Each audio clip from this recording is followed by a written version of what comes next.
Hello student. आज हम फिर से आ गए हमारे लेक्चर 2 लेकर। ठीक है, हम क्या पढ़ रहे थे? Some basic concept of chemistry, जो कि हमारी 11th क्लास का फर्स्ट चैप्टर है। ठीक है, हमने फर्स्ट लेक्चर में क्या क्या पढ़ा? हमने फर्स्ट लेक्चर में पढ़ा कि हमारा मैटर क्या होता है, ठीक है, उसकी क्या क्लासिफिकेशन होती है, मिक्सचर क्या होता है, प्योर सब्सटेंस क्या होता है ना। और हमने क्या क्या पढ़ा? उसमें हमने पढ़ा था सिग्निफिकेंट फिगर्स जो हो गए आपके, ये क्या होते हैं, प्रिसीजन, एक्यूरेसी। ठीक है, तो ये सब हमने लेक्चर 1 में पढ़ लिया था। अगर किसी स्टूडेंट ने लेक्चर 1 नहीं देखा है तो जाके देख लें। आज हम स्टार्ट करने वाले हैं बिना कोई टाइम वेस्ट किए हम अगला टॉपिक, जो कि हमारा लॉज ऑफ केमिकल कॉम्बिनेशन। ठीक है, अब ये क्या होता है? ये होता है combination of element to form compound. कुछ नहीं होता, सिंपली क्या होता है, जो एलिमेंट्स होते हैं वो कंबाइन होकर कंपाउंड फॉर्म करते हैं, वो ही है लॉज ऑफ केमिकल कॉम्बिनेशन। ठीक है, अब यहाँ पे क्या ना, आपको कुछ लॉज पढ़नी पड़ेगी। क्या हुआ, यहाँ पे कुछ साइंटिस्ट आए, उन्होंने अपनी अपनी अलग अलग लॉज दी, वो तो देख के चले गए, पर अब क्या, हमें तो पढ़नी पड़ेगी ना। तो आपको पढ़नी है 5 लॉ। ये है आपके 5 लॉ, जैसे कि फर्स्ट है आपकी law of conservation of mass, second है law of definite proportion, third is law of multiple properties, and fourth is गay-Lussac law of gases volume, and your last law is Avogadro law. Okay, so हम इनको 1 bye 1 study करेंगे। सो हमारी सबसे first law आती है law of conservation of मास। ये क्या कहती है और किसने दी, कब दी, ये सब हम जानेंगे। ठीक है, तो ये लॉ हमें दी थी एंटोइन लवोइजर ने दी थी। कब दी थी? इसने दी थी 1789 में। ओके, दूसरी बात ध्यान रखना, एंटोइन लवोइजर कौन थे? एंटोइन लवोइजर जो है वो है आपके फादर ऑफ केमिस्ट्री। ठीक है, आपसे कोई पूछ ले कि भाई तू केमिस्ट्री पढ़ता है, चल बता फादर ऑफ केमिस्ट्री कौन है, आपको पता ही ना हो, तो इसीलिए आपकी जानकारी के लिए जरूरी है, आपके फादर ऑफ केमिस्ट्री है एंटोइन लवोइजर। ठीक है, अब इन्होंने क्या कहा? इन्होंने कहा कि it state that matter can neither be created nor be destroyed. मतलब कि जो आपका जो मैटर है ना, वो ना ही तो कभी आप बना सकते हो, ना ही उसको खत्म कर सकते हो। ठीक है, ये कहा उन्होंने। ओके, फिर इन्होंने कहा कि जो जब एक केमिकल, इन्होंने कहा कि the mass of reactant at the beginning of reaction will equal the mass of the product at the end of the reaction. समझ आया इसका क्या मतलब? इसका मतलब ये हुआ, जब हम कोई केमिकल रिएक्शन जब करवाते हैं, तो जो हमारे रिएक्टेंट का जो मास होता है ना स्टार्टिंग में, वही मास जो हमारा प्रोडक्ट फॉर्म होगा केमिकल रिएक्शन के एंडिंग में, तो एंडिंग में जो प्रोडक्ट फॉर्म होगा उसका जो मास होगा, और जो हमारे रिएक्टेंट का जो मास है, दोनों का मास इक्वल होगा। जैसे कि यहाँ पे लेट्स सपोज हम एक रिएक्शन वो कर लेते हैं, A+B, ये हमारे रिएक्टेंट है, तो रिएक्टेंट का जो मास है, जैसे कि मान लो इनका मास 20 है, तो हमारा जो प्रोडक्ट फॉर्म हुआ है रिएक्शन के एंडिंग में, C+D हमारे प्रोडक्ट है, तो इनका जो मास है वो भी 20 ही होगा। ठीक है, इन्होंने कहा। तो जैसे कि हम एक एग्जांपल के थ्रू समझ लेते हैं कि जैसे यहाँ पे आपका कार्बन है, ऑक्सीजन है। ठीक है, तो कार्बन का मास कितना है आपका 12 है, ऑक्सीजन का कितना 16 × 2 32, तो यहाँ पे आपका कितना मास हो गया 44। ठीक है, और सेम यहाँ पे जो आपका प्रोडक्ट है, इसका भी कितना मास हो गया 44। तो ये क्या हुआ, हो गया ना, रिएक्टेंट और प्रोडक्ट का एक केमिकल रिएक्शन में दोनों का, रिएक्टेंट और जो प्रोडक्ट है आपके, उनका मास सेम हो गया। ठीक है, तो यही कहा आपकी लॉ ऑफ कंजर्वेशन ऑफ मास ने कि आपका जो मास है रिएक्टेंट और प्रोडक्ट का, दोनों का सेम होगा। अब हमारी दूसरी लॉ आती है, वो है लॉ ऑफ डेफिनेट प्रोपोर्शन। ठीक है, ये किसने दी? ये दी थी आपके जोसेफ पोरेस ने। कौन, कहाँ से थे वो? फ्रेंच केमिस्ट थे। ठीक है, इस लॉ को हम और भी 2 नामों से बुला सकते हैं, दैट इज पोरेस लॉ, या फिर इसको बोल देते हैं लॉ ऑफ कांस्टेंट कंपोजिशन। ठीक है, अब इन्होंने क्या कहा, यहाँ पे ना मैंने 2 डेफिनेशन आपको दे रखी है, आपको जो इजी लगे आप वो कर लेना। इन्होंने कहा कि ही stated that A given compound always contain exactly the same proportion of element by weight. आया कुछ समझ? ओके, हम पहले दूसरी डेफिनेशन भी पढ़ लेते हैं। इस दूसरी में है a chemical compound always contains the same element in the exact same proportion by mass. इसका क्या मतलब हुआ? ये क्या कह रहा है, जो आपका जो कंपाउंड है ना, वो जो एलिमेंट कंटेन कर रहा है, ठीक है, वो उनका जो मास होगा ना, वो हमेशा सेम प्रोपोर्शन में होगा। ठीक है, अब जैसे कि एग्जांपल लेते हैं, मैंने क्या किया, मैंने ना वाटर का एग्जांपल ले लेते हैं। मैंने क्या कहा कि 4 बच्चों को कहा मैंने कि भाई तुम जाओ और जाके ना अपनी मर्जी से कोई भी पानी ले आओ, अच्छा गंदा तुम्हें जैसा मिले तुम वो पानी ले आओ। ठीक है, तो कोई भी ला सकते हैं। अब वो 4 बच्चे गए, उन्होंने क्या किया, एक क्या लेके आए, एक ले आया भाई सी वाटर, दूसरा लेके आया ओशियन वाटर, तीसरा लेके आया टैप वाटर, और चौथा लेके आया लेक वाटर। ठीक है, उन्होंने तो अलग अलग वाटर ले आए अपनी तरफ से। अब मुझे ये थोड़ी देखना ये कैसा पानी गंदा है अच्छा है कहाँ से लेके आए, मुझे उससे कोई मतलब नहीं, वो कैसा भी पानी लेके आए, मुझे क्या मतलब, किससे मतलब है, इनकी कंपोजिशन से, इसका जो मास का जो रेशियो है उससे। ठीक है, तो जो वाटर है हमारा, वो इसकी जो कंपोजिशन होती है वो क्या होती है, वो हाइड्रोजन और ऑक्सीजन से मिलकर बना है ना। अब चाहे तुम भाई कहाँ का पानी ले आओ, लेक का ले आओ, या फिर टैप वाटर ले आओ, या कोई भी ले आओ, या तुम्हारा फिल्टर हो रखा जो आरओ का पानी वो ले आओ, सबकी कंपोजिशन तो सेम ही रहनी। ठीक है, हाइड्रोजन एंड ऑक्सीजन से मिलकर बन रखे। ठीक है, अब उनका क्या रेशियो 2:16 तो 1:8। तो आप कहीं का भी पानी लेके आओ, जैसे कि 4 स्टूडेंट है, इन्होंने 4 अलग अलग जगह का पानी लेके आया, अलग अलग जगह से, तो इसका जो वो जो पानी होगा उसका रेशियो तो सेम है, क्या है 1:8। तो बेसिकली यही कहती है आपकी ये लो डेफिनेट प्रोपोर्शन में, कि जो आपका मास होगा एलिमेंट्स का वो सेम होगा में से। ठीक है, ओके, तो अब हम हमारी नेक्स्ट लॉ पे आते हैं, that is law of multiple proportion. ये किसने दी? ये दी थी आपके डाल्टन ने। कब दी थी? 1803 में दी थी। ओके, सो इसने क्या कहा, इसने कहा कि इसने कहा according to this law if 2 elements can combine to form more than 1 compound, the masses of one element that combine with the same mass of the other element are in the ratio of small whole numbers.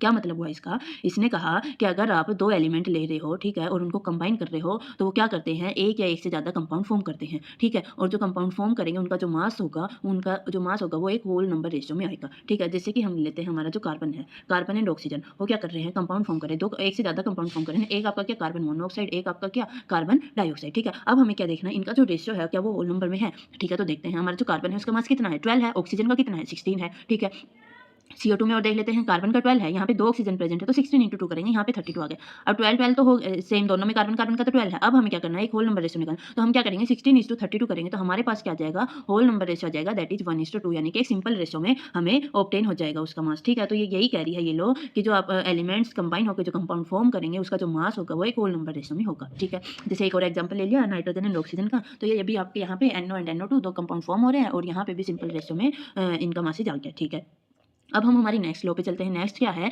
Next हमारी है गेल-लुसाक law of gases volumes. ठीक है, sorry gases volumes. अब इसमें भी यहाँ पे मैं आपके लिए 2 डेफिनेशन लेके आई, आपको जो अच्छी लगे वो करना। ओके, तो हम पहले पढ़ते हैं।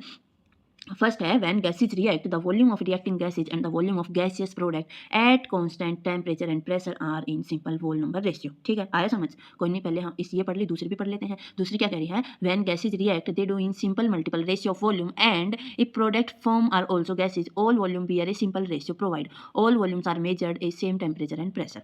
क्या मतलब हुआ इसका, ये मतलब हुआ ये जो हमारी जो रिएक्शन होगी पहली बात तो गैसेस रिएक्शन होगी। ठीक है, अब ये क्या कह रहे हैं कि जो आपकी जो वॉल्यूम होगी, जो आपकी रिएक्टिंग गैस की जो वॉल्यूम होगी, ठीक है, वो ना आपके जो प्रोडक्ट की जो वॉल्यूम होगी उसके इक्वल होगी या फिर किसी एक सिंपल रेशियो में यानी कि आपके होल रेशियो में आएगी। ठीक है, सिंपली ये कह रहा है कि जो आपकी जो गैस की जो वॉल्यूम रिएक्ट करेगी और जो प्रोडक्ट की जो फॉर्म होगा जो उसकी जो वॉल्यूम है वो एक सिंपल रेशियो में आएगी। ठीक है, जैसे कि एक एग्जाम्पल के थ्रू हम समझते हैं। यहाँ पे हमारा एग्जाम्पल है 2H2 प्लस O2 और हमें मिल गया 2 वॉल्यूम में वाटर। अब इसको अब यहाँ पे ना आप यहाँ इसको 2 मोल भी बोल सकते हो। अब हम वॉल्यूम की बात करें ना गैस की वॉल्यूम की, तो हम इसको वॉल्यूम बोल लेते हैं। अब आप कहोगे मैम कैसे पता चलेगा कि वॉल्यूम कितनी है इसकी, तो कुछ नहीं, जो आपकी जो रिएक्शन में जो यहाँ पे जिसको हम स्टिक्योमेट्री बोलते हैं, ये जो आपकी स्टिक्योमेट्री है इसी से कितनी प्रेजेंट है उसी से आप पता लगो कि आपके पास कितनी वॉल्यूम। जैसे कि यहाँ पे हाइड्रोजन में 2 है तो आपके पास 2 वॉल्यूम हो गई, ऑक्सीजन 1 तो 1 वॉल्यूम हो गई। ठीक है, यहाँ पे आपके 2 वाटर मॉलिक्यूल फॉर्म हुए तो यहाँ पे 2 वॉल्यूम हो गए, तो आपको सिंपली रेशियो ऑब्टेन हो गया ना, वॉल रेशियो 2:1:2। ठीक है, तो वो यही कह रहा है कि जो आपकी जो गैसेज है गैसेज की जो वॉल्यूम है वो रिएक्ट करेगी तो जो आपकी जो प्रोडक्ट की जो वॉल्यूम है ना वो सेम आनी चाहिए एक सिंपल रेशियो में। तो आपकी गेल-लुसाक लॉ यही कह रही है। अब आपकी नेक्स्ट लॉ आती है एवोगैड्रो लॉ।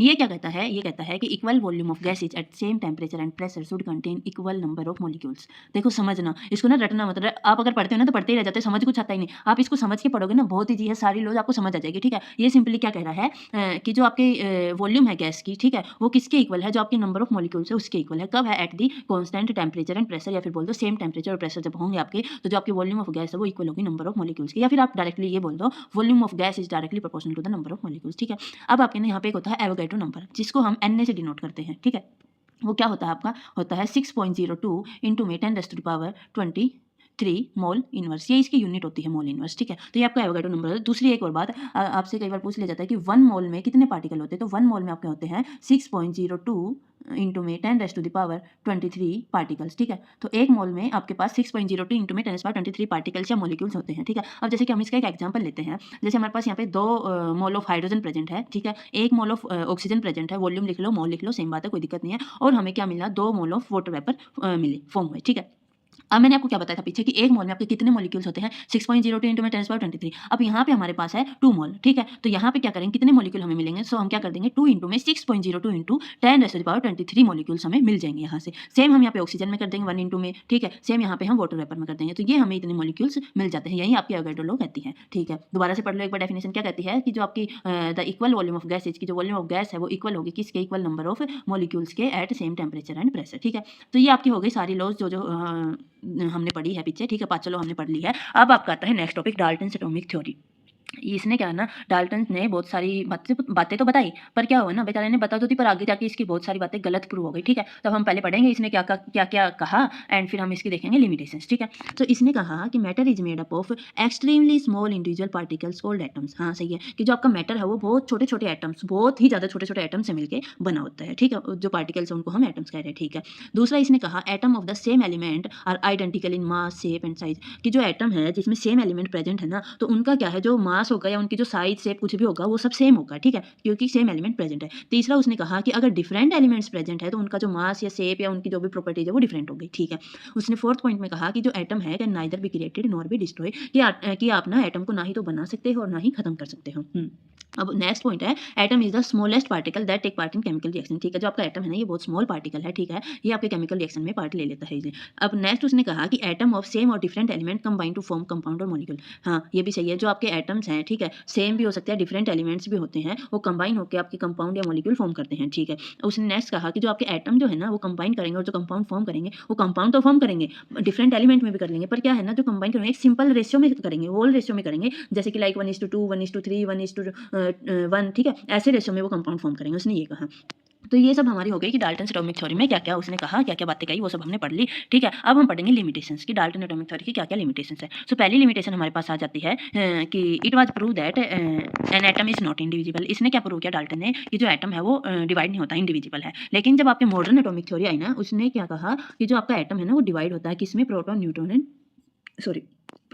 एंड इलेक्ट्रॉन्स में। ठीक है, उसने कहा कि आपका एटम डिवाइड होता है और किस में होता है, प्रोटॉन्स में, न्यूट्रॉन्स में एंड इलेक्ट्रॉन्स में। ठीक है, दूसरी लिमिटेशन क्या है, इसने क्या कहा था, it was prove that atom of an element are identical in mass, size and other properties. इसने कहा था कि अगर सेम एलिमेंट प्रेजेंट है तो उसका जो मास या साइज जो भी होगा वो सब कुछ सेम होगा। पर यहाँ पे क्या हुआ, जब हमने प्रैक्टिकली करके देखा तो हमने क्या ऑब्जर्व किया कि जो एलिमेंट्स हैं उनका जो मास है वो डिफरेंट आ रहा है, उनकी डेंसिटी डिफरेंट आ रही है। ठीक है, जैसे कि हम ऐसे कंपाउंड्स को हम क्या बोलते हैं, ऐसे एलिमेंट्स को कहते हैं हम आइसोटोप्स। ठीक है, आइसोटोप्स क्या होते हैं, आइसोटोप्स वो होते हैं जिनका सेम एटॉमिक नंबर हो, जिनका सेम एटॉमिक नंबर हो एंड डिफरेंट एटॉमिक मास हो। ठीक है, ये समझें। आइसोटोप्स आपके होते हैं जिनका same atomic number and different atomic mass हो। ठीक है, तो जैसे कि हमारे कार्बन हो गया या हाइड्रोजन हो गया या क्लोरीन हो गया, इन सब के ना आइसोटोप्स है। आइसोटोप्स है तो इनका जो मास है वो अलग हो गया ना। पर इसने क्या कहा था डाल्टन ने कि अगर सेम एलिमेंट है तो उसका मास क्या है, सेम होगा, डिफरेंट नहीं हो सकता। पर जब हमने किया प्रैक्टिकली तो हमने क्या देखा कि भाई हो सकते हैं, डिफरेंट भी हो सकते हैं, तो यहाँ पे भी वो गलत प्रूव हो गया। ठीक है, नेक्स्ट उसने क्या कहा कि नेक्स्ट क्या है, Dalton theory does not explain the stability of atoms. जो हमारे एटम्स है ना उनकी स्टेबिलिटी को एक्सप्लेन नहीं कर पाया डाल्टन। ठीक है, नेक्स्ट है, it could not explain why do atom combine to form compound. इसने ये तो कह दिया कि जो आपके एलिमेंट्स है ये कंबाइन होकर कंपाउंड या मॉलिक्यूल फॉर्म करते हैं, पर ये नहीं बता पाया कि भाई ये कैसे क्यों फॉर्म करते हैं। ठीक है, उसके पीछे की वजह नहीं बता पाई है। ठीक है, अब नेक्स्ट है इसकी आपकी limitation, Dalton's theory does not explain the arrangement of electrons around the orbit. ये भी एक्सप्लेन नहीं कर पाया कि जो आपका ऑर्बिट है उसके अराउंड में जो इलेक्ट्रॉन्स की जो अरेंजमेंट होती है वो कैसे होती है, उसको भी एक्सप्लेन नहीं कर पाया। ठीक है, नेक्स्ट है, the atoms may not combine in simple ratio as suggested by Dalton's theory. कि जो एटम्स है वो एक सिंपल रेशियो में, डाल्टन ने क्या कहा था कि एटम्स कंबाइन तो होंगे, कंपाउंड फॉर्म होगा, पर एक सिंपल रेशियो में होने चाहिए। ठीक है, होल रेशियो में। पर यहाँ पे भी वो बेचारा गलत ही निकल गया, यहाँ पे भी हमारे कंपाउंड फॉर्म हो रहे हैं और बिना किसी सिंपल रेशियो में। जैसे कि एग्जांपल हम लेते हैं हमारा जो शुगर है। ठीक है, शुगर का जो रेशियो, जैसे आपके कार्बन हाइड्रोजन और ऑक्सीजन का रेशियो आता है 12:22:11। ठीक है, तो ये कोई अब सिंपल रेशियो तो है नहीं, तो यहाँ पे भी बेचारा गलत हो गया। नेक्स्ट आपकी लिमिटेशन आती है, atoms of one element can be converted into atom of other element through nuclear reaction and it is called transmutation of elements. क्या है कि जो आपका जो एलिमेंट है ना वो एक एलिमेंट है ना वो कन्वर्ट हो जाता है दूसरे एलिमेंट में थ्रू ए न्यूक्लियर रिएक्शन। जब आपकी कोई न्यूक्लियर रिएक्शन हो रही है तो उसमें जो एक एटम है वो कन्वर्ट हो जाता है किसी दूसरे एटम में। ठीक है, और इस प्रोसेस को हम कहते हैं ट्रांसम्यूटेशन ऑफ एलिमेंट्स। एलिमेंट्स का ट्रांसम्यूटेशन हो रहा है। ठीक है, नेक्स्ट आपकी आती है कि atoms of different elements may have same mass, example atomic mass of calcium and argon. ठीक है, अब इसने क्या कहा था कि जो आपके जो एटम्स होंगे ना उनका मास भी सेम होगा, अलग नहीं हो सकता। ठीक है, डिफरेंट एलिमेंट्स का। पर हमें क्या देखने को मिला कि डिफरेंट एलिमेंट्स का भी जो मास है ना वो सेम हो सकता है। जैसे कि अब इनको क्या बोलते हैं, जैसे जिनका एटॉमिक नंबर सेम था और मास डिफरेंट था उनको हमने आइसोटोप्स का नाम दिया था। ठीक है, यहाँ पे मास नंबर सेम है और डिफरेंट एटॉमिक नंबर है, इनका हम क्या कहते हैं, आइसोबार्स। ठीक है, तो ये याद रखना, पूछा जाता है आपसे आइसोटोप्स क्या होता है, आइसोबार्स क्या होते हैं। ठीक है, आइसोबार आपके वो होते हैं जिनका मास नंबर सेम हो बट उनका एटॉमिक नंबर डिफरेंट हो। तब जैसे यहाँ पे आपका कैल्शियम और आर्गन जो है इनका जो मास नंबर है ना ये 40 होता है, दोनों का मास नंबर सेम है। ठीक है, सो ये आइसोबार्स हो गए, तो बेचारा यहाँ पे भी गलत निकल गया। सो डाल्टन ने बहुत सारी चीज़ें बताई पर उसकी मोस्टली सब चीज़ें ही गलत निकल गई। तो ये आपकी थी डाल्टन थ्योरी और उसकी लिमिटेशन। अब हम आगे आते हैं एटॉमिक एंड मॉलिक्यूलर मासेस। ठीक है, जहाँ पे आप लोग बहुत कंफ्यूज भी होते हो, पर अब यहाँ पे आप पढ़ोगे तो आपको कंफ्यूज होने की कोई जरूरत नहीं है, बहुत ईजिली मैं आपको सब कुछ समझाऊंगी। लेकिन आप ध्यान से समझना, अपना कॉपी पेन लेके बैठे रहो। ठीक है, सो हमारे सबसे पहले आता है एटॉमिक मास। एटॉमिक मास किसे कहते हैं? ठीक है, एटॉमिक मास क्या होता है, it is the total mass of an atom which is the sum of masses of its proton and neutron. ये क्या होता है, जो एटम का जो मास होता है ना उसको सम कर देते हैं टोटल। ठीक है, जैसे कि एटॉमिक मास को हम ए से डिनोट करते हैं, तो हम क्या करते हैं, हमारा जो प्रोटॉन और न्यूट्रॉन का जो मास है ना उसको हम सम कर देते हैं, तो वो हमारा एटॉमिक मास आ जाता है। ठीक है, जैसे कि हम एग्जाम्पल लेते हैं कैल्शियम का। देखिए अब यहाँ पे ना आप एक चीज़ याद रखना कि आपका जो एटॉमिक नंबर जो होगा वो अगर आपका इवन नंबर में प्रेजेंट है, ठीक है, तो आपको क्या करना है, 2 से मल्टीप्लाई कर देना सिंपली, और 2 से एटॉमिक नंबर को 2 से मल्टीप्लाई करना, इवन नंबर में प्रेजेंट है तो, और उसके बाद जो भी मल्टीप्लाई करके जो भी आएगा वो आपका हो जाता है एटॉमिक मास। ठीक है, दूसरा अगर आपके पास अगर और नंबर में प्रेजेंट हो एटॉमिक नंबर, तो आपको क्या करना है, फर्स्टली तो 2 से मल्टीप्लाई करना है और दूसरा क्या करना है, आपको उसमें +1 ऐड कर देना है। ठीक है, ऐड कर देना है एक नंबर। ठीक है, तो उसके बाद हम क्या करेंगे, 2 से मल्टीप्लाई और +1 ऐड करने के बाद जो हमारे पास जो भी मिलेगा वो हमारा हो जाएगा एटॉमिक मास। जैसे कि एग्जांपल ले लेते हैं हम कैल्शियम का 20 एटॉमिक नंबर है, ठीक है। तो अब ये क्या है, इवन है ना, तो हम क्या करेंगे, 2 से मल्टीप्लाई करेंगे तो हमें 40 इसका एटॉमिक मास मिल जाएगा। ये आपका हो जाता है एटॉमिक मास, ठीक है। अब हम सोडियम ले लेते हैं। सोडियम का क्या है, 11 एटॉमिक नंबर है, ओड में प्रेजेंट है ना, तो हम क्या करेंगे, इसको 2 से मल्टीप्लाई करेंगे और इसमें 1 ऐड कर देंगे तो हमें एटॉमिक मास मिल जाएगा सोडियम का 23, ठीक है। तो ये आपका होता है एटॉमिक मास। नेक्स्ट हमारा आता है average atomic mass. Average atomic mass क्या होता है, ये होता है the average atomic mass of an element is the sum of the masses of its isotopes each multiply by its natural abundance. आया कुछ समझ? कोई नहीं, सिंपली देखो समझो। ये क्या कह रहा है कि जो आपके कोई एलिमेंट, आपके पास कुछ एलिमेंट्स ऐसे प्रेजेंट है जिनके आइसोटॉप्स प्रेजेंट है, ठीक है, उन एलिमेंट्स के आइसोटॉप्स भी है। तो आपको क्या कह रहा है ये कि जो आपका जो एलिमेंट का जो मास है, ठीक है, उनका सम करना है। और दूसरा क्या करना है, आपके जो आइसोटॉप्स जो है एलिमेंट के, उनका जो मास है उसको सम कर दोगे। साथ साथ आपको क्या करना है, आपकी जो रिलेटिव अबेंडेंस है ना उसको मल्टीप्लाई करना है। जैसे कि यहाँ पे हम कार्बन का लेके एक टेबल के थ्रू समझा रखे, कई बार आपसे ना क्वेश्चन भी पूछ ली जाते हैं तो आपको ना रिलेटिव अबेंडेंस पेपर में गिवन होती है, ठीक है। तो अब यहाँ पे आपके आइसोटॉप्स है, कार्बन के 3 आइसोटॉप है, ठीक है। यहाँ पे आपकी रिलेटिव अबेंडेंस गिवन है, यहाँ पे आपका एटॉमिक मास जिसकी यूनिट एएमयू होती है, ठीक है। तो आपको क्या करना है, सिंपली जैसे कि कार्बन 12 का है, आपकी रिलेटिव अबेंडेंस है, ये लिख के आपने मल्टीप्लाई कर देना किससे, मास से। तो कितना मास इसका 12 है, कर दिया। उसके बाद क्या करना है, सम करना है। फिर आप नेक्स्ट का लिखोगे, नेक्स्ट की क्या है, रिलेटिव अबेंडेंस लिखी और इसका मास लिखा, यहाँ पे लिख दिया। फिर सम कर देंगे, फिर इसकी रिलेटिव अबेंडेंस लिखेंगे और इसका मास लिखेंगे। इन सबको जब हम कैलकुलेट करेंगे और कैलकुलेट करने के बाद हमारे पास जो आएगा वही आपका एवरेज एटॉमिक मास होता है। आया समझ? कुछ नहीं, बहुत ही सिंपल सा है। आपको क्या करना है, जो आइसोटॉप्स के जो मास है उसको सम करना है रिलेटिव अबेंडेंस से मल्टीप्लाई करके, और वही आपका एवरेज एटॉमिक मास आ जाएगा, ठीक है। अब हमारा नेक्स्ट आता है मॉलिक्यूलर मास। मॉलिक्यूलर मास क्या होता है, ये होता है the sum of the atomic mass of all the atoms in a molecule of a substance is called molecular mass. क्या कह रहा है कि जो किसी मॉलिक्यूल में जो आपके एटम्स प्रेजेंट है ना, उन सभी एटम्स का जो मास है उसका हम सम कर देंगे तो हमें क्या मिल जाएगा, मॉलिक्यूलर मास मिल जाएगा। जैसे कि एग्जांपल H2O। अब हाइड्रोजन का कितना 1 है और यहाँ पे 2 हाइड्रोजन है ना, इंटू में 2 कर देंगे, ठीक है। ऑक्सीजन का 16 होता है, तो यहाँ पे आपको 18 इसका मॉलिक्यूलर मास मिल गया। यानी कि आपके जो इस कंपाउंड में, ये मॉलिक्यूल में जितने भी क्या है, जितने भी एटम प्रेजेंट है उनका जो मास है उसका हमने सम कर दिया तो हमें हमारा मॉलिक्यूलर मास मिल गया, ठीक है। सेम हम CH4 में कर देंगे तो हमें यहाँ पे भी हमारा मॉलिक्यूलर मास मिल जाएगा। तो ये होता है आपका मॉलिक्यूलर मास। अब नेक्स्ट आपका आता है फॉर्मूला मास, जहाँ पे आप सबसे ज़्यादा कंफ्यूज होते हो कि क्या होता है फॉर्मूला मास। तो कुछ नहीं होता है, बहुत ही सिंपल सा है। देखो, the formula mass of a substance is defined as the sum of atomic masses of constituent atoms in an ionic compound which do not contain discrete molecule but ions as their constituent units. ये क्या कह रहा है, कुछ समझ नहीं आएगा आपको, सिंपली देखो मैं समझाती हूँ। ये क्या कह रहा है कि जो आपके आयोनिक कंपाउंड्स होते हैं ना, आयोनिक कंपाउंड्स का जो मास है उसको सिंपली उसको बस सम करना है और सम करके जो आएगा वो आपका फॉर्मल मास हो जाएगा, ठीक है। क्या करना है, जैसे कि आपका NaCl है, ये आपका एक आयोनिक कंपाउंड है, ठीक है। Na positive, Cl negative. Ionic compound कौन से होते हैं, जिनमें पॉजिटिव और नेगेटिव चार्ज दोनों प्रेजेंट होते हैं, वो आपके होते हैं आयनिक कंपाउंड, ठीक है। तो अब यहाँ पे हमने NaCl लिया, तो Na का कितना मास होता है 23 होता है, Cl का कितना होता है 35.5। हम इनका क्या कर देंगे, सम कर देंगे तो हमें क्या मिल जाएगा, हमारा फॉर्मल मास। तो सिंपली आपका फॉर्मल मास यही है कि आपका जो आयनिक कंपाउंड है उनके जो मासेज है उनका हमें सम करना है और हमें हमारा फॉर्मूला मास मिल जाएगा, ठीक है। अब हमारा नेक्स्ट आता है मोल कंसेप्ट। इंपॉर्टेंट टॉपिक भी है और बच्चे सबसे ज़्यादा कंफ्यूज भी यही होते हैं। सब ऐसे करते रहते हैं, अरे यार मोल कंसेप्ट मोल, पर यहाँ पे कुछ भी नहीं है, आपको बिल्कुल परेशान होने की जरूरत नहीं है। मैं आपको इतने ईजी तरीके से समझाऊंगी, ठीक है। अब यहाँ पे क्या है, मोल कंसेप्ट क्या होता है, देखो फर्स्टली तो ये जान लो, मोल कंसेप्ट कुछ नहीं होता है, ये सिर्फ एक नंबर होता है या फिर कह लो यूनिट होती है, ठीक है। क्या होता है, मोल कंसेप्ट एक नंबर है, पहली बात। दूसरी बात, जैसे कि आप मान लो आप मार्केट जाते हो तो आप क्या कहते हो कि 1 दर्जन बनाना दे दो, या फिर आपकी मम्मी गई, मम्मी क्या लेने गई, चूड़ियाँ लेने गई। मम्मी जाके कह रही दुकान में कि भैया 1 दर्जन चूड़ियाँ दे दो। तब आप सबको पता है 1 दर्जन में कितने आते हैं, 12 आते हैं ना। कुछ भी ले लो आप, 1 दर्जन की चॉकलेट ले लो, कोई भी चीज़ ले लो, दर्जन करके बोलोगे तो आपको 12 चीज़ मिलेगी, ठीक है। मान लो आप पेयर, जैसे आप कहते हो दुकान में गए, मैं 1 पेयर शू लूंगा। अब 1 पेयर में कितने होते हैं, 2 आते हैं। कोई यही जूता पहन के थोड़ी घूमोगे, 2 जूते ही आते हैं। तो आपको पता है कि भैया 1 दर्जन में 12 होते हैं, 1 पेयर में 2 होते हैं। तो इसी तरह से 1 मोल में आपके होते हैं 6.022 इंटू में 10⁻23 पार्टिकल्स, ठीक है। क्या होते हैं 1 मोल में, आपसे कोई पूछ ले कि 1 मोल में कितने पार्टिकल्स होते हैं, तो 1 मोल में आपके होते हैं 6.022 इंटू में 10⁻23 पार्टिकल। ये बहुत सारे होते हैं, तो इसीलिए जब हम हमारी रिएक्शन वगैरह करवाते हैं तो हम इसको 1 मोल से लिख देते हैं, ठीक है। अब आप कहो कि 1 मोल मुझे चॉकलेट देते हो तो कितनी सारी होंगी, दे पाएगा कोई नहीं दे सकता है ना। तो यही है। अब देखिए डेफिनेशन, ये आगे हम पढ़ते हैं, mole is equal to the mass of an element having number of atoms और molecules equal to those present in 12 gram carbon of isotopes carbon 12। आया कुछ समझ, क्या मतलब है, कुछ नहीं आया, ओके मैं समझाती हूँ। इसमें क्या कह रहा है ये आपको, जैसे कि आप मान लो आपका ये कार्बन है, ठीक है, इसको आप क्या कर दो 12 पार्ट्स में डिवाइड कर दो। अच्छा इसको भी छोड़ो, आपका पिज्जा होता है, पिज्जा, ठीक है, पिज्जा खाते हो आप, तो उस पिज्जा को आप 12 हिस्सों में डिवाइड कर दो, ठीक है, 12 टुकड़े बना लो उसके।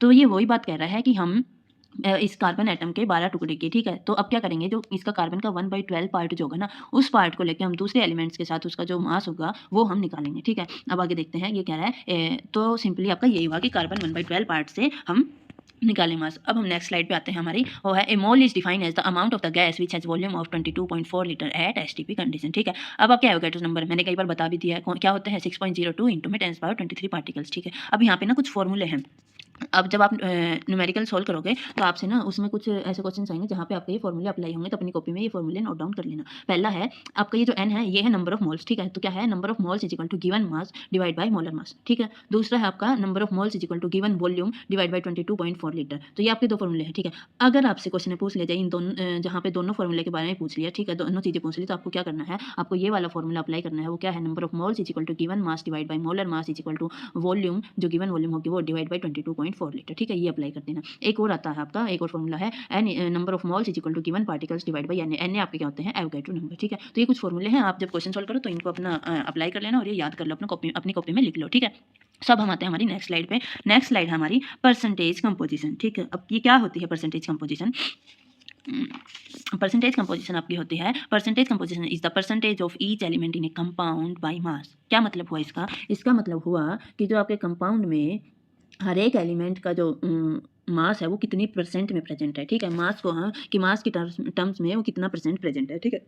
अब जैसे कि आपका एग्जांपल फॉर्मूला हो गया percentage composition is equal to n into में m। ये आपका m क्या है, आपका जो एलिमेंट होगा, देखो जैसे कि एग्जांपल हम ले लेते हैं CO2 आपका कंपाउंड है, ठीक है। अब इसमें आपसे कार्बन का मास पूछा है, ठीक है। तब आप क्या करोगे, तो कार्बन का पूछा तो यहाँ पे हम क्या करना है, जिसका जो पूछ रखा है ना मास, उसका लिखेंगे यहाँ पे एलिमेंट का, तो कार्बन एलिमेंट का यहाँ पे लिखेंगे डिवाइड बाई कंपाउंड, यानी कि जो आपके कंपाउंड का जो टोटल मास जो होगा ना वो लिखेंगे इंटू में 100 कर देंगे, ठीक है। जैसे कि अब हम एक एग्जाम्पल के थ्रू समझते हैं। हमारा एग्जाम्पल है, इसने क्या कह रखा है, पोटेशियम डाइक्रोमेट है। क्या होता है फॉर्मूला, याद होना चाहिए, K2Cr2O7, ठीक है। पोटेशियम डाइक्रोमेट है। तो इसने पूछ रखा है कि जो हमारा पोटेशियम है उसका कितना मास होगा, ठीक है। ये आपको कभी गिवन भी हो सकते हैं पेपर में, ये जो मास दे रखे हैं, और ये नहीं भी हो सकते, तो आप याद तो कर लेना ताकि ना हो गिवन तो आपको पता हो, ठीक है। तो यहाँ पे हम अपना फॉर्मूला लिखते हैं K2Cr2O7। तो हमें क्या करना, हमारा फॉर्मूला क्या है, percentage is equal to element का मास डिवाइड बाई कंपाउंड का मास इंटू में 100, ठीक है। तो हम पहले क्या करते हैं, एलिमेंट का मास निकाल लेते हैं। एलिमेंट का मास क्या होगा, पोटेशियम का हमारा कितना होता है 39, इंटू में 2 करेंगे तो क्या आ जाएगा, हमारे पास 78 आ जाएगा, ठीक है। अब हम निकालते हैं हमारे पूरे कंपाउंड का मास। तो कैसे निकालेंगे, मैंने आपको पीछे सिखाया था। तो हम निकालेंगे यहाँ पे 2 इंटू में 39 कर देंगे, प्लस में क्रोमियम का कितना होता है 52, सो 2 इंटू में 52 कर देंगे। ऑक्सीजन हमारा 7 टाइम प्रेजेंट है तो 7 इंटू में 16, तो ये हमारा आ गया कंपाउंड का मास, ठीक है। तो हम इसको लिख देंगे 78 डिवाइड बाई 294 इंटू में 100। अब इसको जब आप कैलकुलेट करोगे तो आपकी जो परसेंटेज निकल के आएगी वही आपका क्या हो जाएगा, परसेंटेज कंपोजिशन, ठीक है। तो ये होती है आपकी परसेंटेज कंपोजिशन। तो ऐसे कुछ क्वेश्चन आपसे पूछे जाए तो आप इस तरह से ये फॉर्मूला अप्लाई करके ईजिली सॉल्व कर देना, कोई परेशान होने की कोई बात है नहीं, ठीक है। अब आता है एम्पिरिकल फॉर्मूला, जहाँ पे बच्चे हर बार मतलब ये समझ लो हमेशा कंफ्यूज रहते हैं, कहते हैं अरे यार एम्पिरिकल फॉर्मूला पता नहीं क्या ही है, और इससे क्वेश्चन भी आता है और वो बहुत ईजी रहता है। अगर आप समझ लोगे ना तो ईजिली कर दोगे, बिल्कुल भी डिफिकल्ट नहीं है। बस थोड़ी बहुत आपको अगर प्रॉब्लम की आएगी तो वो आएगी कैलकुलेशन में, क्योंकि उसमें ना कैलकुलेशन थोड़ी सी बड़ी हो जाती है, बाकी एकदम ईजी है। तो देखो समझते हैं क्या है empirical formula is the formula of a compound which shows the simplest whole number ratio between atoms and of the element in the compound, ठीक है। ये क्या कह रहा है कि जो आपका एम्पिरिकल फॉर्मूला है, जो आपका कंपाउंड है वो क्या करता है, सिंपलेस्ट एक होल नंबर रेशियो में बताते हैं। जैसे कि आपका क्या ले लेते हैं हम, C2H6 ले लेते हैं, ठीक है। तो इसका क्या रेशियो 2:6, तो इसको वो क्या, तो हमारे पास क्या गया, होल नंबर रेशियो में आ गया ना 1:3, ठीक है। तो इसमें ना सबसे एक और चीज़ आपको ये पढ़ने से पहले मोलिकुलर फॉर्मूला भी जानना होगा। मोलिकुलर फॉर्मूले का भी इसमें बहुत सारा रोल है, ठीक है। अभी मोलिकुलर फॉर्मूला हम देखते हैं।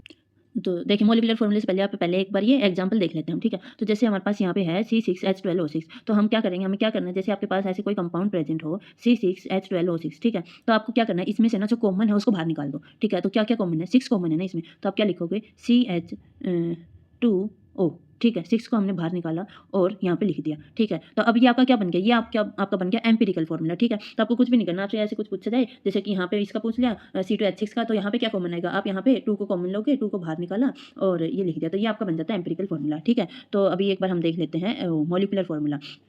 हमने पीछे भी पढ़ा था पर वो मोलिकुलर फॉर्मूला नहीं था, वो हमने पढ़ा था मोलिकुलर मास। कहीं कहो कि मैम आपने तो पहले पीछे पढ़ाया था मोलिकुलर फॉर्मूला, नहीं वो मोलिकुलर मास था, ये है मोलिकुलर फॉर्मूला। ओके, तो पढ़ते क्या होता है, molecular formula is the chemical formula which represents the actual number of atoms और each element present in a molecule of the compound, ठीक है। ये क्या कह रहा है, सिंपली जो आपका मोलर मास है, एक्चुअल जो नंबर है एटम्स के या एलिमेंट्स के वो प्रेजेंट होते हैं एक मोलिक्यूल कंपाउंड में, ठीक है। तो ये क्या कर रहा है, इसका ये फॉर्मूला मोलिकुलर फॉर्मूला का molar mass divide by empirical formula mass, ये दोनों ना एक दूसरे से रिलेट करते हैं, इसीलिए मैंने आपको पढ़ाया मोलिकुलर फॉर्मूला है। उसके क्वेश्चन टेबल वाला क्वेश्चन करवाने से पहले क्या रिलेशन है इसमें मोलिकुलर फॉर्मूला और एम्पिरिकल फॉर्मूला के बीच में, तो इनके बीच में जो रिलेशन वो ये है, molecular formula is equal to empirical formula into में n, ठीक है। तो अगर आपको मान लो एम्पिरिकल फॉर्मूला दे दिया तो आपको क्या करना है, इंटू में n नंबर ऑफ जो मोल्स होते हैं मल्टीप्लाई करके हम मोलिकुलर फॉर्मूला निकाल सकते हैं, ठीक है। या फिर मोलिकुलर फॉर्मूला से हम जो भी कॉमन होगा उसको निकाल के हम एम्पिरिकल फॉर्मूला निकाल सकते हैं, ठीक है। तो हमारा ये होता है मोलिकुलर फॉर्मूला। जैसे कि यहाँ पे ये एग्जांपल हो गया, तो हमारा जो मॉलिक्यूलर फॉर्मूला या एम्पिरिकल फॉर्मूला में जो हमारे जो एलिमेंट्स के या जो हमारा मॉलिक्यूल उसका जो मास होगा ना वो इक्वल होगा, ठीक है। जैसे कि यहाँ पे हम एग्जांपल ले लेते हैं C2H6, ठीक है। तो अब यहाँ पे हमने ये तो है हमारा क्या मॉलिक्यूलर फॉर्मूला है, ठीक है। और ये हमने इसको 2 कॉमन लिया, तो ये हमारा बन गया एम्पिरिकल फॉर्मूला, मैंने पीछे भी एग्जाम्पल में बताया था। अब हम क्या करते हैं, इनका मास देखते हैं। तो कार्बन का कितना हो गया 12 × 24, सॉरी 12 × 2, तो आपका क्या हो गया 24 हो गया। और हाइड्रोजन का 6, इनको प्लस किया तो क्या आ गया आपका 30 आ गया। सेम CH3 का इधर भी 30 आ गया। तो यानी कि आपका जो मॉलिक्यूलर फॉर्मूला और एम्पिरिकल फॉर्मूला है दोनों का जो मास है वो सेम आ गया। तो दोनों के बीच में रिलेशन दोनों इज इक्वल टू, ठीक है। Molecular formula is equal to empirical formula into में n, ठीक है। अब हम हमारा ना वो क्वेश्चन देखते हैं जो कि बहुत ईजी है। अगर देखो, अगर आपसे कुछ ऐसा क्वेश्चन पूछा जाए एम्पिरिकल फॉर्मूला का कि भाई ये टेबल गिवन दे दे और आप इसका एम्पिरिकल फॉर्मूला बताओ, तो आपको कुछ नहीं करना, सिंपली सबसे पहले तो 5 ब्लॉक बनाने हैं, ठीक है। अपने 5 वो डब्बे बना लेना। उसके बाद आपको क्या करना है, सबसे पहले वाले में लिखना अपना जो एलिमेंट का सिंबल जो है, जरूरी नहीं नाम पता ही है, सिंबल नाम कुछ भी लिख लो आप, जो आपकी मर्जी है। पहले में आपको ये लिखना है। दूसरे में आप क्या लिख लोगे, जो आपका एलिमेंट होगा उसका एटॉमिक मास क्या है, ठीक है। एटॉमिक मास लिख लिया। यहाँ पे कार्बन का 12 है, हाइड्रोजन का 1 है, ऑक्सीजन का 16 है। अब ना यहाँ पे आपको देखो कई बार मास गिवन भी होता है, कई बार नहीं होता, पर जो आपका जो ये वेट परसेंटेज इन कंपाउंड जो आपकी परसेंटेज है ना, ये आपकी गिवन होती है, ठीक है। क्वेश्चन में गिवन होती है, तो आप उस थर्ड बॉक्स में आप जो परसेंटेज है वो लिख लोगे। अब उसके बाद आपको क्या करना है, सिर्फ आपको इतना काम, इसके बाद बहुत सिंपल है, बस अपनी कैलकुलेशन पे थोड़ा ध्यान दे लेना। तो यहाँ पे क्या करना है आपको, जो परसेंटेज है ना, थर्ड जो ब्लॉक है आपका, इसको आपको क्या करना है 2 से डिवाइड कर देना है, ठीक है। चौथे डब्बे में क्या करना है, रिलेटिव नंबर ऑफ एटम में जो आपकी परसेंटेज है ना, इसको डिवाइड करना है किस एटॉमिक मास से डिवाइड कर देंगे और आपके पास ये वैल्यू आ जाएगी। सेम कार्बन में क्या हमने हाइड्रोजन में कर दिया, ऑक्सीजन में कर दिया, आपको डिवाइड कर देना तीसरे डब्बे को दूसरे से, ठीक है। अब पांचवें डब्बे में आपको क्या करना है, सिंपलेस्ट एटॉमिक रेशियो। इसमें आपको क्या करना है, जो आपका ये फोर्थ जो ब्लॉक है, इसमें आपको सबसे पहले देख लेनी सबसे छोटी वैल्यू कौन सी है, सबसे स्मॉल वैल्यू जो है ना आप उसको लोगे। उसके बाद क्या करोगे, आपने जो ये कैलकुलेट किया तो आपको ये जो वैल्यू मिली है ना तीनों में, इसके साथ डिवाइड कर दोगे स्मॉल वैल्यू को। तो जैसे यहाँ पे आपकी आई थी 5.936, इसको आप डिवाइड कर दोगे सबसे स्मॉल वैल्यू से 0.988 से। तो आप जब कैलकुलेट करोगे तो आपको यहाँ पे 6 मिल जाएगा, ठीक है।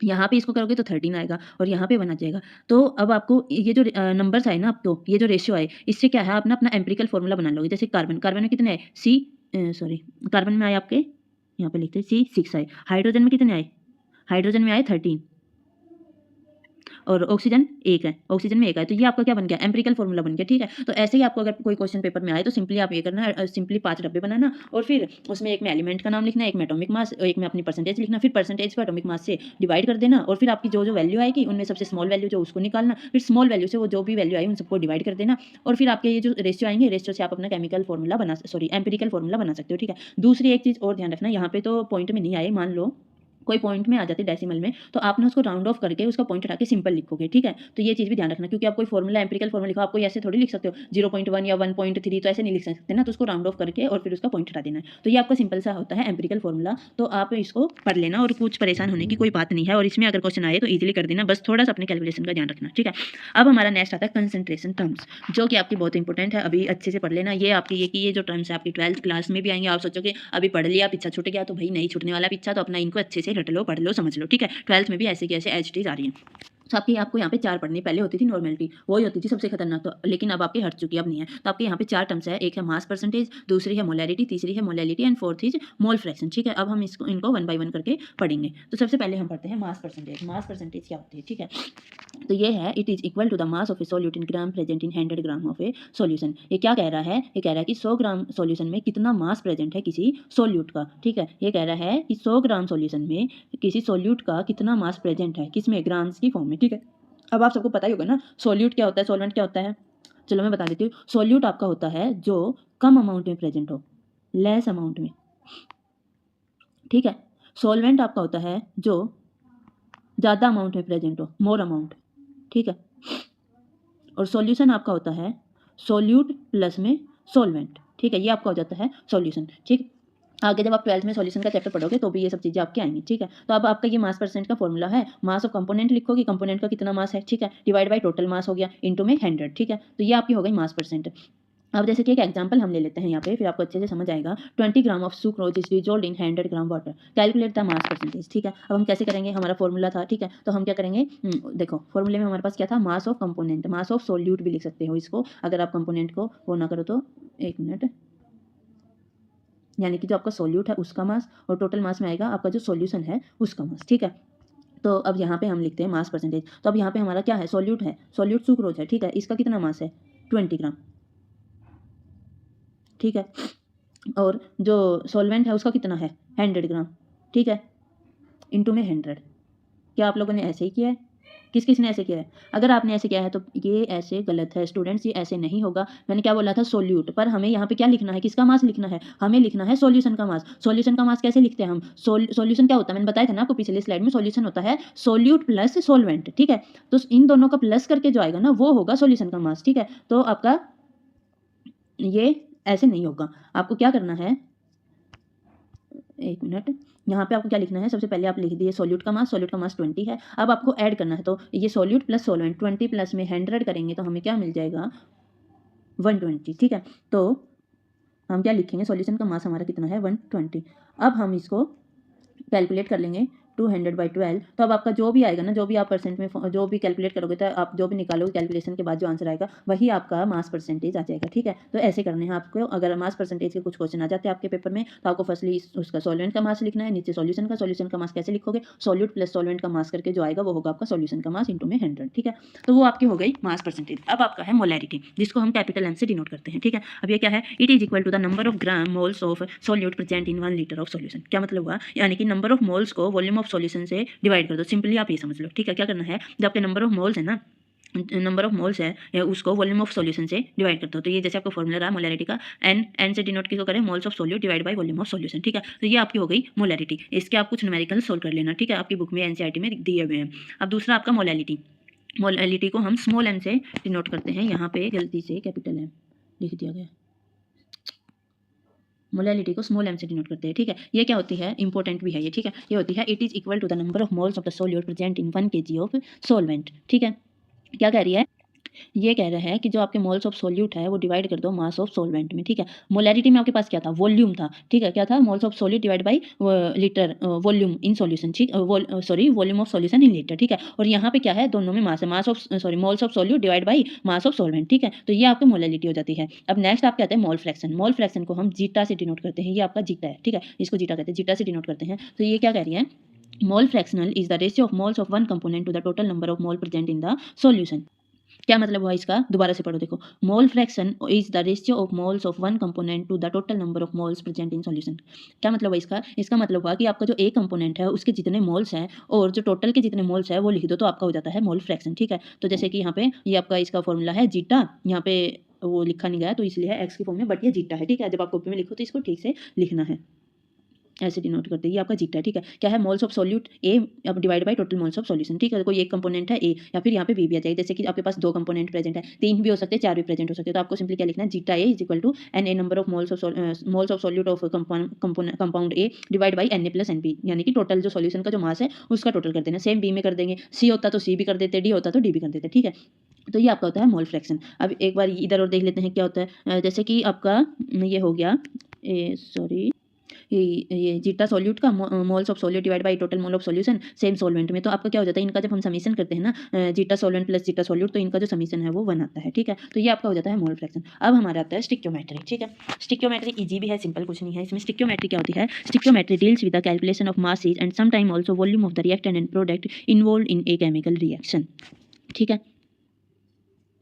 नहीं आया कुछ समझ? देखो दोबारा से पढ़ते हैं। Stoichiometry deals with the calculation of masses and some time also volumes of the reactant and product involve in a chemical reaction. क्या मतलब हुआ कि जो आपकी केमिकल रिएक्शन जो होती है उसमें जो आपका रिएक्टेंट और प्रोडक्ट जो होता है ना उसमें क्या रिलेशन है वो आपको आपकी ये स्टिक्योमेट्री बताती है कि कितना रिएक्टेंट लेने पे कितना प्रोडक्ट हमें मिलेगा, ठीक है। जैसे कि एक केमिकल रिएक्शन में आप कोई कैलकुलेशन कर रहे हो मास या वॉल्यूम की, तो आपको उनके बीच में रिलेशन मिलेगा प्रोडक्ट और रिएक्टेंट के बीच में कि आप कितना लिए, कितना मास लोगे और कितना आपको मिलेगा, ठीक है। तो ये आपको बताती है स्टिक्योमेट्री।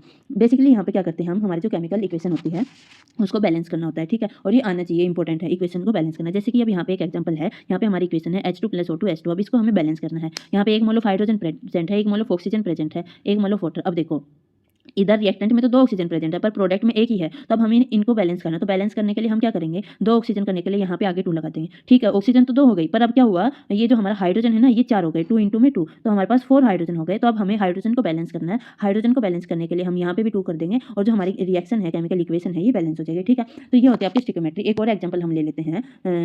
जैसे कि आपसे पूछ भी लिया जाता है एग्जाम्स में कि केमिकल इक्वेशन है, इनको बैलेंस करो। तो यहाँ पे आपकी इक्वेशन है C2H3Br3 + O2। क्या फॉर्म हो रहा है? CO2 + H2O + Br2, ठीक है।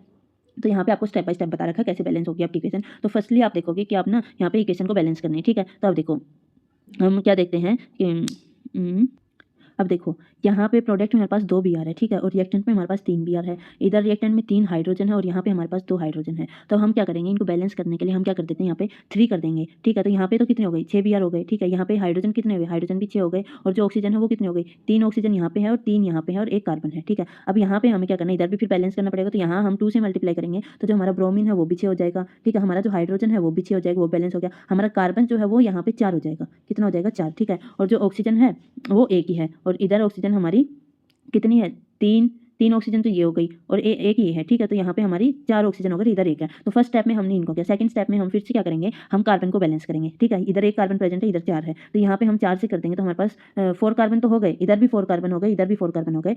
पर यहाँ पे जो हमारी ऑक्सीजन है वो कितनी हो गई, 8 हो गई, 4 टू जा 8, ठीक है। यहाँ पे 8 ऑक्सीजन हो गई और इधर ऑक्सीजन हो गई 3, ठीक है। तो 8 और 3 कितने हो गए, 11। तो अब यहाँ पे हमें थर्ड स्टेप में हमें ऑक्सीजन को बैलेंस करना पड़ेगा, क्योंकि हमारे रिएक्टेंट में हमारे पास सिर्फ 1 ऑक्सीजन है। तो हम क्या करेंगे, यहाँ पे 11 ऐड कर देंगे तो हमारी जो ऑक्सीजन है ये भी बैलेंस हो गई, ठीक है। तो हमारे पास इधर 4 कार्बन है, यहाँ पे भी 4 कार्बन है, इधर 11 ऑक्सीजन है, 11 ऑक्सीजन यहाँ हो गई, 6 ब्रोमीन भी हो गए, और क्या हो गया, हाइड्रोजन बचा। तो हाइड्रोजन 3 दूनी 6 हाइड्रोजन इधर हो गए और 6 हाइड्रोजन इधर हो गए। अब हम स्टेप 4 में क्या करेंगे, स्टेप 4 में हम टोटल बैलेंस करने के लिए हम क्या कर देंगे, यहाँ पे 4 लगा देंगे, ठीक है। तो हमारे पास 8 कार्बन हो गए, तो इधर भी 4 को काट के हम 8 लिखेंगे, 8 कार्बन हमारे पास यहाँ पे हो गए, क्योंकि यहाँ पे ऑक्सीजन अब कम हो गई ना, है ना। तो अब देखो कार्बन हमारे हो गए बैलेंस, कर लो, ठीक है। अब हमारे हाइड्रोजन कितने हो गए, 12 हो गए ना, 4 दिया 12 हो गए। तो यहाँ पे हम 3 को काट के 6 करेंगे तो 6 दूनी 12, हमारा हाइड्रोजन भी हो गया, ठीक है। अब हमारा बचा ब्रोमीन, तो ब्रोमीन 4 दिया 12, ब्रोमीन भी हो गया, 6 दूनी 12, ब्रोमीन भी हमारा बैलेंस हो गया। अब हमारा बचा ऑक्सीजन, यहाँ पे ऑक्सीजन कितना हो गया, 6 तो ये हो गए, ठीक है, 6 ऑक्सीजन यहाँ हो गए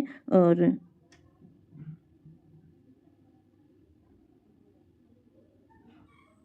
16 यहाँ पे हो गए।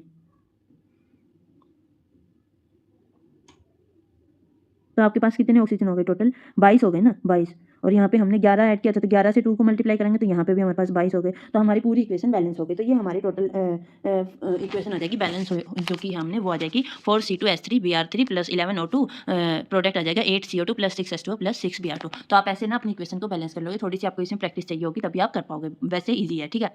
अब हमारा लास्ट टॉपिक, फाइनली हमारा लास्ट टॉपिक है इस चैप्टर का, वो है लिमिटिंग रिएजेंट। लिमिटिंग रिएजेंट क्या होता है, लिमिटिंग रिएजेंट होता है, देखिए आप फर्स्टली ना एक एग्जांपल से समझिए। जैसे कि मान लो तीन बच्चे हैं, चलो ये छोड़ो, आप जैसे मान लो कि ये जो है ना, ये 2 दोस्त हैं, ठीक है। इनके पास क्या है, दोनों के पास सिर्फ एक ही अनार है, ठीक है। तो इन दोनों के पास 2 अनार है, ठीक है। दिवाली पे इन्हें पटाखे फोड़ने हैं। अब इनका जो तीसरा फ्रेंड है ये आ जाता है, तब इसके पास तो कोई पटाखे नहीं है, पर इनके पास भी सिर्फ एक ही है, तो ये सिर्फ खुद चलाएंगे, इसको थोड़ी देंगे चलाने के लिए। जब भाई उनके पास एक है तो वो क्यों देंगे। तो अब ये सिर्फ बैठ के देख पाएगा और ये चलाएंगे। तो यहाँ पे क्या हो गया, लिमिटिंग रिएजेंट, क्योंकि इनके पास लिमिटेड ही पटाखे है ना, कोई ज्यादा थोड़ी, भाई इनके पास 4 होते 5 होते तो ये इसको भी दे देते कि ले भाई तू भी चला ले। पर अब इन दोनों के पास एक ही है, तो ये इसको देने के बजाय खुद चलाएंगे। तो ये क्या हो जाता है आपका लिमिटिंग रिएजेंट, ठीक है।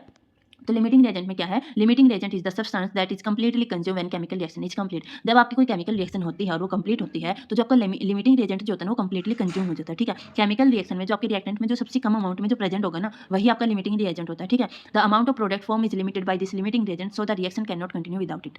जो आपकी केमिकल रिएक्शन है, ठीक है, वो जब फॉर्म होती है तो जो आपका जो प्रोडक्ट फॉर्म होता है वो एक लिमिटेड फॉर्म होता है, क्योंकि उसमें लिमिटिंग रिएजेंट होता है। और जब वो कंप्लीटली कंज्यूम हो जाता है तो उसके बाद जो आपकी रिएक्शन है कंटिन्यू प्रोसीड नहीं करती, ठीक है। वहीं पे आपकी रिएक्शन क्या हो जाती है, स्टॉप हो जाती है। तो ये आपका लिमिटिंग रिएजेंट होता है, ठीक है। अब जैसे कि यहाँ पे एक एग्जांपल हम कर लेते हैं, hydrogen plus Cl2 2 mole of हमें HCl मिले, ठीक है। तो यहाँ पे 1 मोल हाइड्रोजन का है, 1 मोल क्लोरीन का है। अब हमें क्या पता चलेगा इनमें से कौन सा लिमिटिंग रिएजेंट है। तो हम क्या करेंगे, यहाँ पे हम ना इनकी जो मोल्स ऑफ स्टिक्योमेट्री का रेशियो जो होगा उसमें जिसका भी कम होगा ना वो हमारा लिमिटिंग रिएजेंट होगा, ठीक है, हाइड्रोजन और क्लोरीन में। तो हमें क्या करना है, जो इनकी स्टिक्योमेट्री का जो मोल्स का जो रेशियो आएगा ना वो हम निकालते हैं। वो कैसे निकालेंगे, तो ओके हम सबसे पहले हाइड्रोजन का निकालते हैं, ठीक है। तो हम उसके लिए स्टिक्योमेट्री का हाइड्रोजन के लिए रेशियो निकालेंगे। तो हम क्या फॉर्मूला लेंगे, mass of hydrogen divide by molar mass, ठीक है। तो हाइड्रोजन का मास कितना हो गया, 1 डिवाइड बाई 2 मोल। तो ये आपका आ गया हाइड्रोजन का, ठीक है। हाइड्रोजन की स्टिक्योमेट्रिक का रेशियो आ गया 1:2 मोल आ गया। अब हम निकालते हैं हमारे क्लोरीन का। क्लोरीन का क्या हो जाएगा 1/71, ठीक है।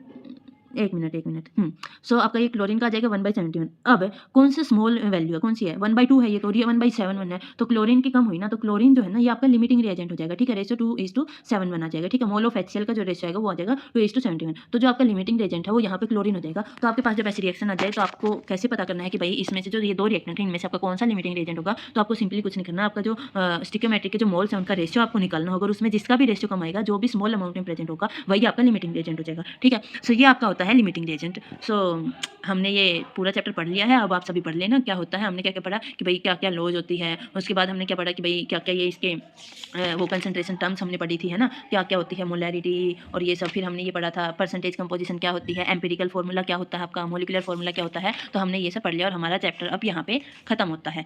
सो टाटा बाय बाय, फिर मुलाकात होगी न्यू टॉपिक के साथ। बाय।